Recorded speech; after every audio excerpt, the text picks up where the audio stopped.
네, 반갑습니다. 부산부동산 서입니다. 10월 24일 1일 브리핑 시작합니다. 2025년 정책자금 55조 투입, 실물자산 대대대 폭등. 근데 55조면 많은 건가요? 많은 건가요? 엄청 많아 보이죠? 자, 실거래지수 부산. 네, 지난주 대비 낙폭은 조금 줄였고요. 서울이 수도권이 낙폭이 매매 전세 같이 조금 약해지고 있는 그런 모습. 부산 전세가는 계속 오르는 걸로 나타나고 있습니다. 55조가 많은 것이냐, 정책자금 얼마나 투입됐냐 보니까 2020년, 21년, 22년 기준으로 봤을 때 24년도에 40조 목표액이었고요. 25년도에 55조 많아 보입니다. 근데 여기에는요, 이 뉴스에는 여기에 버팀목, 전세 대출이죠. 그 부분이 빠져 있어요. 뒷으로 넘어가면서 점점 파악이 되실 거예요. 작년에 풀린 정책자금이 80조입니다. 여기에는 60조가 풀렸다고 나왔죠. 여기에 버팀목이 얼마가 포함되냐면요. 버팀목이 22조가 포함됐습니다. 그래서 작년에 정책자금은 80조가 풀렸다. 근데 80조 풀렸고 23년도, 25년도에 55조. 많지 않은 느낌이죠. 이 또한 정확하진 않습니다. 뒤로 나가면서 정확해집니다. 자, 23년도에는 정책자금 55조인데요. 이게 갚아 나가는 부분이 있어요. 그래서 실질적으로 정책자금 40조가 풀렸고 여기에다가 특례 40조가 풀렸습니다. 그래서 23년도에는 80조 맞죠? 네. 24년도에는 마찬가지로 정책자금 기본적으로 40조 깔고 여기에 플러스 뭔가요? 신생아 특례 32조 공급한다고 했거든요. 근데 실질적으로는 한 10조 많으면 한 12조 정도 투입되는 것 같아요. 24년도 요거 답니다. 그러면 25년도에는 얼마가 투입되느냐? 뒤로 넘어가면서 또 설명드릴게요. 자, 나라 전체 주담대가 늘어나는 것이 이렇게 가팔라 보이지만 이 중에 70%는 7할은 정책자금입니다. 나머지 기타 자금들이고요. 정책자금이 마중물 역할을 해서 전체 부동산 시장을 띄워왔어요. 그런데 정책자금이 늘어난다면 55조 진짜 엄청 그것이 많다면 또 이것이 마중물 역할을 할 수 있겠지만 사실 그것이 많지 않습니다. 자, 23년도에도 그랬고 4년도에도 그렇고 25년도 그렇고 정책자금 55조 풀어요. 네, 풉니다. 근데 플러스 알파로 특례, 신생아 특례 이런 것들이 포함이 돼야 되겠죠. 근데 25년도에 아직 이 이야기가 없습니다.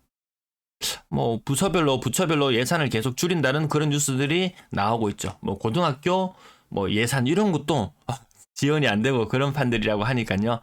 자, 정책자금 늘 55조 풀려왔다. 내년에 이 55조 푸는 것이 그렇게 특별한 것은 아니다. 근데 정책자금을 내년에 40조를 푼다고 하죠. 그것은 이 갚아 나가는 부분들까지 감안하면 실질적으로 40조고 거기에다 플러스 알파가 중요합니다. 플러스 알파 24년도 그렇게 많지 않아요. 정책자금까지 포함해서 최종적으로 80조, 53조, 내년 40조밖에 되지 않거든요. 이 또한 이것을 정책자금을 늘리게 되면 은행에서 일반 대출은 또 줄여나가야 됩니다. 그래서 이 부분 때문에 내년 대출 시장이 그렇게 원활하지는 않을 것 같다. 정부 뉴스에도 그렇게 계속 나오고 있습니다. 선호하는 아파트 조금 더 올랐죠. 네, 상위 20% 아파트가 많이 오른 택이고요. 나머지는 그닥 힘 못 썼어요. 대출액이 지속적으로 계속 증가해 준다면은 또 비싼 아파트 더 올라가고 가능하겠지만 대출액이 늘어나지 않는다면 쉽지 않을 것이다. GDP 성장률 발표되었습니다. 0.1%. 예상치는 0.5%였는가 그랬지 싶어요. 근데 기대에 미치지 못했죠. M2 통화량 계속 늘고 있다는 이야기가 나오는데요. 경제는 성장하지 않고 원화만 계속 찍어낸다? 원화가 이렇게 떡나가는 그런 모습을 볼 수 있습니다. 경제부총리께서는 환율 1,400원, 원달러 환율 1,400원이 뉴노멀이라는 그런 이야기도 했는 것 같네요. 원화가 그만큼 가치가 없어진다는 그런 측면이겠죠. 성장하지 않는 나라에 돈만 푼다? 원화는 쓰레기다. 이런 이야기들이 많이 들려옵니다. 자, 55조 푼다고 했습니다. 그러면 55조를 정책자금을 푼다는 말은 실질적으로는 40조 푼다는 말이죠. 실질적으로는 40조. 은행 대출을 45조 이하로 묶어야 된다. 은행 문턱은 내년에도 높일 수밖에 없다. 그 다음에 DSR 관리, 은행별로 DSR 관리 내년까지 지속적으로 강화한다. 이 말이 내년에도 대출 많이 안 내주겠다. 이 말하고 일맥상통합니다. 이 가장 최근의 뉴스들이거든요. 10월 17일, 10월 23일 뭐 이렇게 뉴스가 계속 나오고 있습니다. 사실상 정책재금 많이 풀어준다. 뭐 실수요, 서민, 너희들을 위해서 돈을 마구마구 풀어줄게. 이렇게 하면서 정부는 인심을 쓰고 은행은 대출을 옥죄면서 욕바지가 되고 있는 것이 지금의 모습인 것 같네요. 대출 규제 어찌 되는지 한번 보자. 이런 이야기가 있는데요. 한 번만 봐야 되는 게 아니고요. 이렇게 지속적으로 끊임없이 차트 만들고 하나하나 돈이 얼마나 풀리는지, 이게 얼마나 부단한 이런 노력을 기울여야 만들어지는 자료인가요? 없으면요, 다 휘발돼 버리고 아무것도 없어요. 얼마나 돈이 많이 풀리는지, 상황이 어떤지 한번 보자. 한 봐서 될 문제가 아니다. 지속적으로 봐야 된다. 이런 말씀을 이어드립니다. 그래서 제가 우리 일본식으로 하락하는 것 같은데, 일본 정점을 찍고 이렇게 장기간 하락을 거쳐왔는데, 우리는 일본과 다르다 아이가. 우리는 일본과 다릅니다. 우리는 일본에 비하면 내수 시장이 턱없이 작습니다. 일본 내수 시장만 해도 팽팽 돌아가죠. 자, 내수 부진 계속 이야기 나오고 있고, 이것들이 점점 큰 기업으로 그 위기가 전이되고 있고, 기업들은 인력을 감축한다고 연일 난리법석을 떨고 있습니다. 내수 시장 쪼그라들고 있어요. 내수 1억 명은 되어야 한다, 이런 말들 들어보셨나요? 챗GPT에 이렇게 이야기를 딱 하니까요, 바로 나옵니다. 경제적 관점에서 내수 시장의 규모가 국가 경제의 안정성 및 성장을 위해 중요한 역할을 한다. 안정과 성장에 중요한 역할을 한다. 내수 시장이 클수록 소비와 생산이 활성화된다. 외부 요인에 크게 영향을 받지 않을 수 있다. 하지만 우리는 5천만 명 정도의 중형 국가로서의 한계를 지니고 있다. 그 말인즉슨 경기 침체나 외부 충격에 취약할 수 있다. 일본과 다르죠. 그래서 저는 차라리 일본이 뭐 잃어버린 30년 이런 이야기를 하곤 하지만, 일본을 방문해 봤을 때 뭔가 정돈된 느낌? 일본 같은 침체를 사실 원하면, 침체를 맞을 것이라면 일본처럼 되는 게 낫지 않겠냐. 아르헨티나, 터키 이런데 사실 실물 자산 대대대 폭등이 일어났죠. 주가 10배 오르고 주택 가격 한 5배 오르고, 그 대신 그 나라의 통화 가치는 쓰레기가 되었습니다. 터키 리라와 차트 한번 보시면요, 기암합니다. 기암해요. 그래서 실물 자산도 혹시라도 이런 사태가 벌어진다면 실물 자산도 어느 정도 있고 현금성 자산도 어느 정도 이렇게 균형을 갖추는 모습이 필요할 것 같지, 무작정 대출만, 현금은 없고 은행에 빚만 잔뜩 있다, 은하가 쓰레기가 되는 것처럼 보이고, 뭐 실물 자산은 대대대 폭등했겠지만 그거 팔고 뭐 하려고요? 그거 팔고 뭐 하려고요? 살 집 또 사야 되잖아요. 다 올라버리면 소용이 없다. 금리도 개폭등합니다. 사실 이건 답이 없습니다. 빚은 많다, 금리는 개폭등한다, 대출이자 대폭등한다,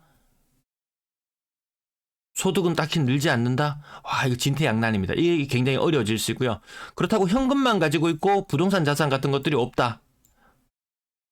원화에 대해서 해지가 되지 않는 상황이라면 그 쓰레기만 들고 있는 셈이 될 수도 있습니다. 시간이 지날수록 그 돈 들고 할 수 있는 게 없는 그런 상황으로 내몰릴 수도 있습니다.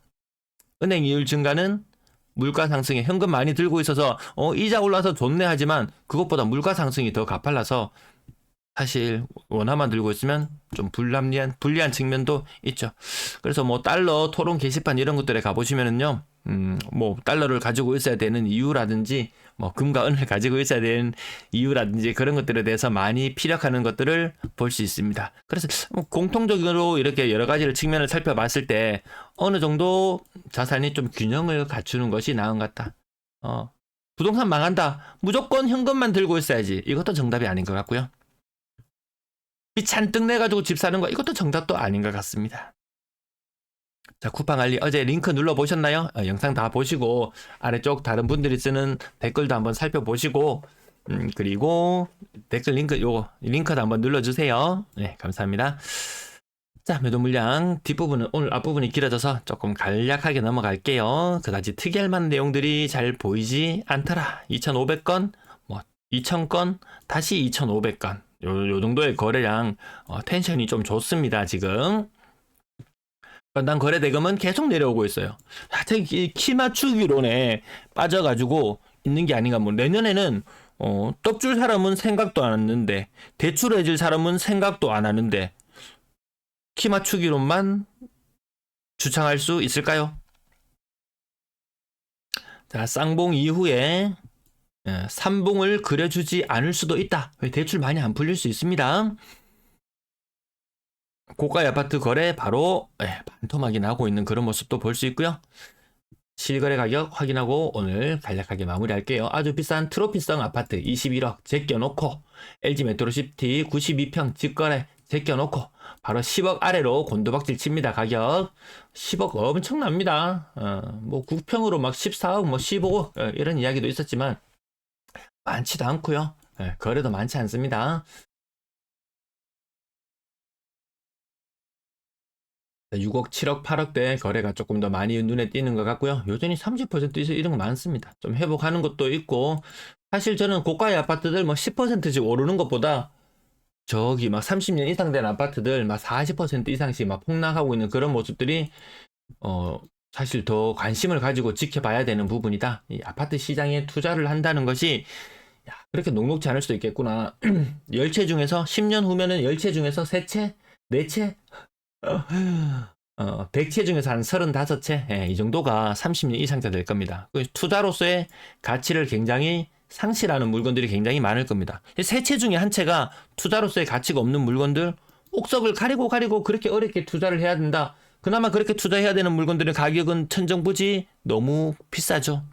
엄청난 자금을 투입해야 되기 때문에 그들만의 영역이 될 수 있다. 누구나 집을 사면 집값이 2배, 3배 오르는 그런 시절은 좀 지나가는 것 같다. 실거래 가격 이 정도까지 짚어볼까요? 네. 34%, 35%, 33%, 30% 아직까지 이렇게 낙폭이 큰 것, 크게 회복하지 못한 것들이 질비한 모습을 확인할 수 있습니다. 물론 이렇게 반등률도 있습니다. 저점 찍었던 것 대비 반등률도 있어요. 반등률도 고가의 아파트들이라 좀 세지, 저가의 아파트들은 반등률 세지도 않습니다. 완전 저점 대비 반등률 세지도 않고요. 고가 아파트들이 반등률이 세 보이지만 그거 빚 잔뜩 지고 사놨으면은 반등이 세게 했다면 뭐 은행 이자 비율 내는 거나 뭐 이런 것들 뭐 제하고도 남을 수는 있겠지만 그렇게 많이 남는 부분이 아닐 수 있다. 뭐 올해 금값 30%, 은값 한 40% 뭐 이 정도 올랐잖아요. 부동산 자산 시장 중에서 재미없었죠.